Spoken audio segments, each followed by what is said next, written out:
Don't jump on this team early. Let's go. Work on three. 1, 2, 3. Work.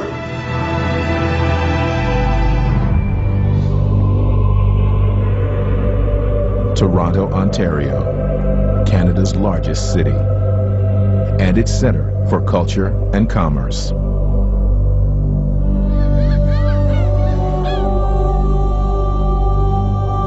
Hockey is king up here. And Toronto's team has earned their spot in the people's hearts and in history. Ironically, the Toronto Huskies played the NBA's first game ever in 1946.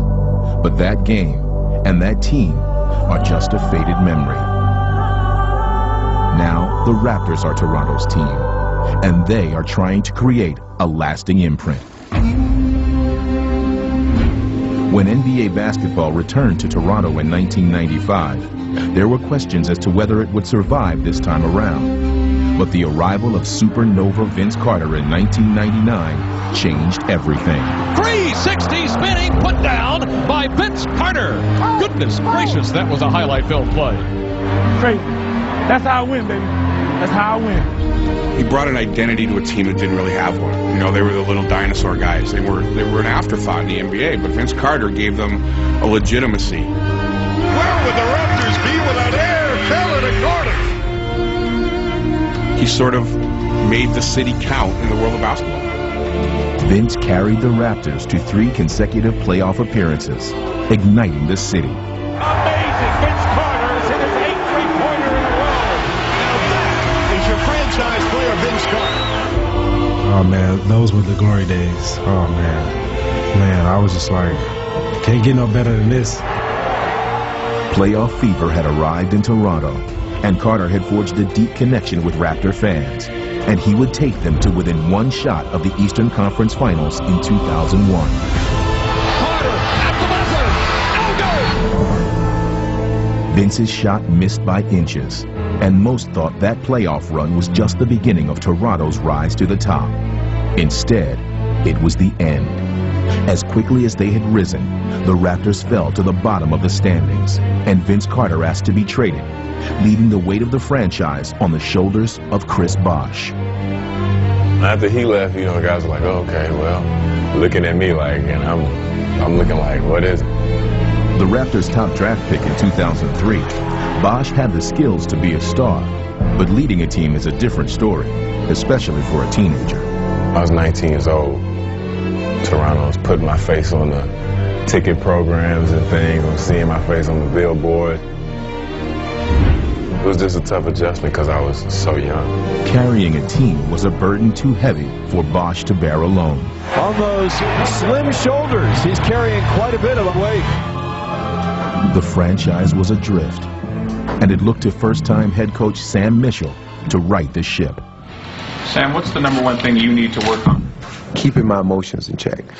When I get into the heat of the moment, making sure that I stay calm so that the players stay calm. Hey, Chris, don't wait. As soon as you got it, go. Don't give him a chance to double team, all right?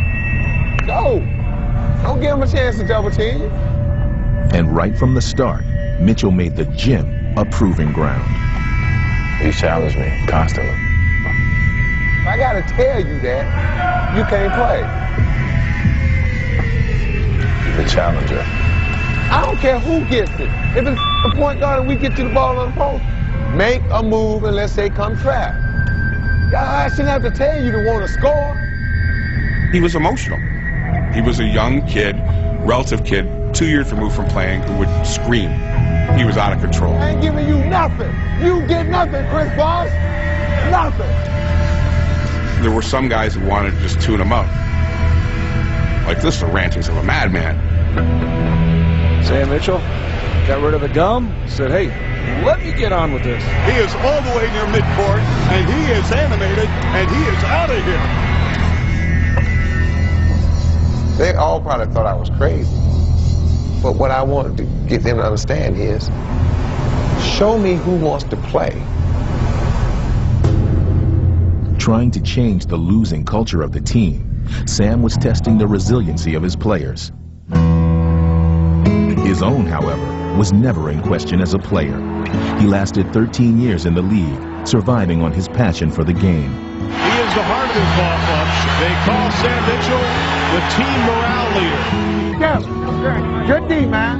Hey, keep him out of there. He served as a teacher for the young players, especially a 19-year-old Kevin Garnett, and provided a veteran's voice for the coaches. We got guys right here. We talked about that today. They should be right there. Because you know that's we weren't talking no Flip. Gotta let them know they ran that ISO play where they put the one guy shooting. Nobody. We got to remind the guy pushing left. We got to talk, guys. That's what we talked about. As the 2006 season began, Mitchell was left searching for a leader in his own locker room and a sharper focus on the court. You cannot make those kind of mistakes. You cannot lose concentration. And with the losses mounting, many wondered whether Mitchell was the right man for the job. Everybody's questioning you. Everybody. You know, I get in a cab driver, like, hey, coach, what are y'all doing? You're 1-9. Will Peterson, Chris Bosh looking on. Their ball club down big here at home. It was killing me, man. I mean, it doesn't matter how hard you play, you're still on the losing end. That's a bad feeling. It just kept getting worse and worse. And it was a couple of days where I didn't want to go. You know, I was like, man, I don't want to play today. You know, I tried yesterday and we lost. They go to 1-8 at home and 1-15 overall. And the Raptors are being booed off the floor. I used to tell them all the time, we'll start winning when y'all won't tolerate certain things in this locker room. As they sunk to 1-15, Chris Bosh would finally take Mitchell's message to the team in an emotional locker room outburst. Sam was waiting on it. He was waiting on it. He was just sitting back and watching, and it was just like, okay, pressure's building up. He's about to explode. I was upset. It's like I was enough. Chris just tore into him. He just lit into him. And I stopped the coaches. They was like, well, we need to get in. I was like, no, stay out. Because in order to win, I can't be the policeman in the locker room. I'm the coach. Winning teams police themselves. And by the time I walked in the locker room, now they knew if you didn't do what you're supposed to do, it wasn't going to be me coming in just getting on you. Even though we had lost the game, I knew then the loss was worth it. Sam came to me and was like, well, you're the leader of this team now. It was time. Let's go. Sam Mitchell's work to transform Chris Bosh from star to leader had reached a crucial turning point. But the team was in a free fall, and whether or not Mitchell would last long enough to see the benefit was something even he didn't know. NBA Stories is brought to you by AdidasBasketball.com. It takes 5. 4.8 left. Cavaliers lead a 2 to tie and a 3 to win it. Passing the ball, and it's good. Damon Jones beats the buzzer and the Raptors. The Raptors would stumble to a 27-55 record in 2006. And Sports Illustrated ran a poll that put Sam Mitchell on top of a list that no coach would ever want to be on. They said I was the worst coach in the NBA. Sometimes words hurt worse than a punch in the face. A punch in the face, the sting will go away, but the lingering effects of what somebody says about you can last a lifetime. The Raptors had hit bottom, and it was time for them to make a change. We said that we were going to strive to hire a president and general manager for the Raptors that was very experienced and proven in the NBA. Today, I'm delighted to announce that we have done just that. The Raptors chose the reigning NBA Executive of the Year, Brian Colangelo, to run their franchise. The Raptors were an afterthought for 5 years. They were just sort of another team in the league. But when Brian Colangelo decided this was a franchise worth working for, to build, his reputation in the league made people sit up and take notice. It's perfect to see this kind of support. And we want to see you here next year during the games. Don't forget, all right? Thank you. He had turned the Phoenix Suns into contenders. And now, the Raptors were expecting the same. the first day he was here, you know, you felt that excitement, you felt that rush. You were just like, we finally turned the corner. Colangelo had raised the hopes of his players and a city hungry for a winner. I was a little surprised and taken aback by the expectations of, you know, a team that won 27 games. You know, what are you going to do? How many rounds of the playoffs are you going to get to? Not about getting to the playoffs. It's like, how many rounds are you going to jump forward? But as the son of Phoenix owner Jerry Colangelo, Brian had faced scrutiny his whole career. I was Jerry's son. Jerry elevated himself to president, named me general manager.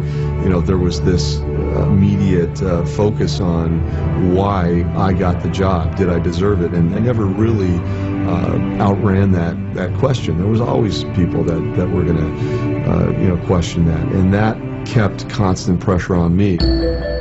For some, pressure can be an excuse to play things safe, but not for Brian Colangelo. He was a risk taker. Colangelo would sign a 28-year-old rookie from Spain, a former NBA bench warmer who had starred in Israel, and even hired an assistant GM from Italy. But he saved his boldest move for the draft. You want to shake up the world tonight? With the first pick in the 2006 NBA draft, Toronto Raptors will select Andrea Bargnani.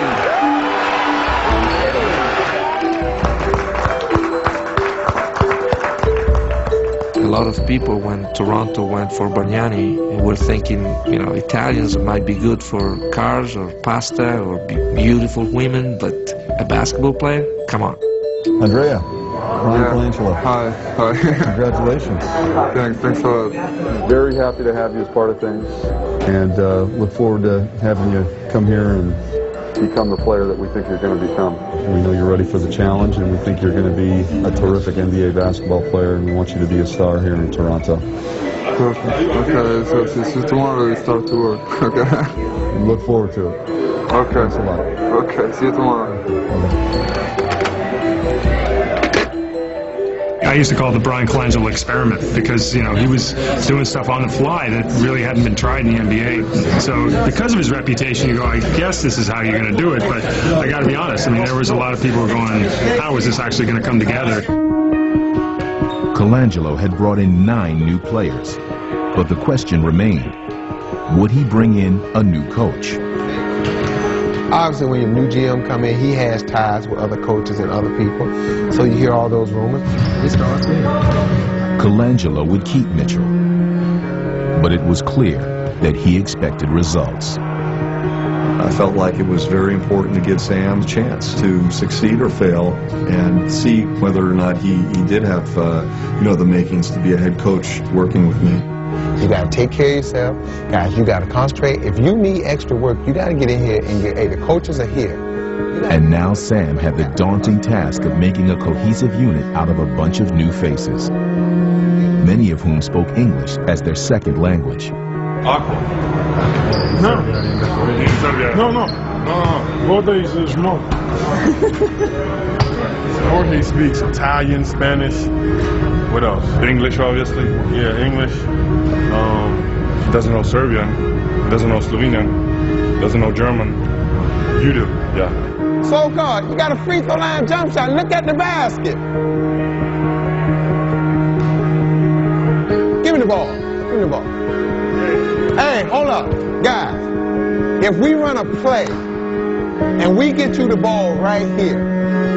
With the start of the 2007 season nearly upon them, what you think you should do? Sam had little time to mold his new-look Raptors. This shot right here. Can you make that shot? It's the start of a long season, man. We're going to do it one play at a time, one game at a time. Nothing there for TJ. It's a turnover. Joe Johnson turns Parker inside out and lays it in. As the 2007 season began, it was the same old Raptors as they stumbled to a 2-8 start. 2-8 was not a happy time. I'm not a good loser, I'll admit. Chris Bosh holding his head. Frustrating evening for the Raptors. Everybody's looking at us like, well, what's going on? General Manager Brian Colangelo had changed the roster and raised expectations, and it was up to his coach to meet them. GMs do not want to hear, this guy ain't good enough. You know what they want to hear? How is he getting better? If he don't guard you, most times, he'll just shoot the ball. Let's go. What I realized was that I wasn't going to win unless my young guys developed. And so we needed them to play quickly, or we weren't going to have a chance. With another season in danger of slipping away, Sam would do what he always did, challenge his young Raptors. I said, you know what, we're going to find out who wants to play. I'm going to set the ball down in the lane. And it's one guy's job to go get the ball, it's the other guy's job not to let him get it. But what are the rules? There are none. There's the ball. Go get it. Once you learn how to shoot a little bit, your game got better. Mitchell had been grooming Chris Bosh to be a leader since his arrival. And now, when the team needed it most, he would become its second voice. Woo! Cross him! Jam! Yeah, baby!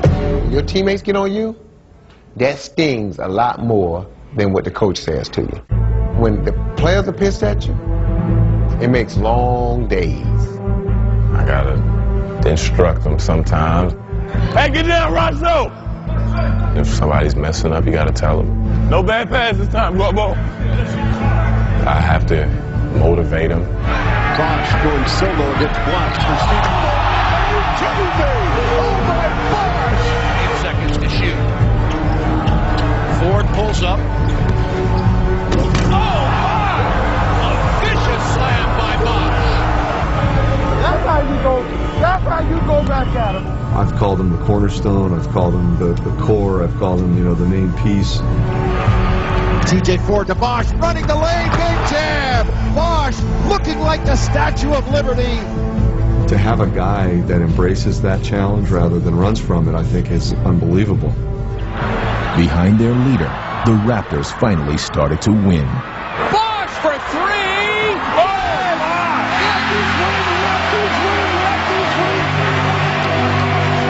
And it wasn't long before everything began to change.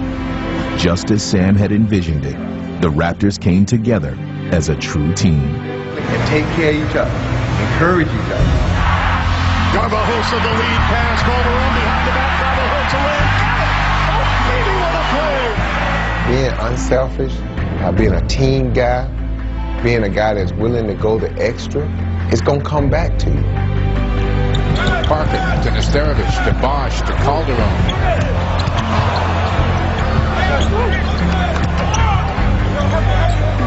8-9 touches on this possession. And Parker knocks down three. It ain't gonna be your night tonight. Boy, your night tonight, Jorge. It happens. You know what, man? That's why we're a team, man. Somebody else come in and pick us up. Like, guys, listen, you gotta get back to work tomorrow. Parker, Ford, 10 seconds, Bargnani. Got it! Got it! Oh my goodness!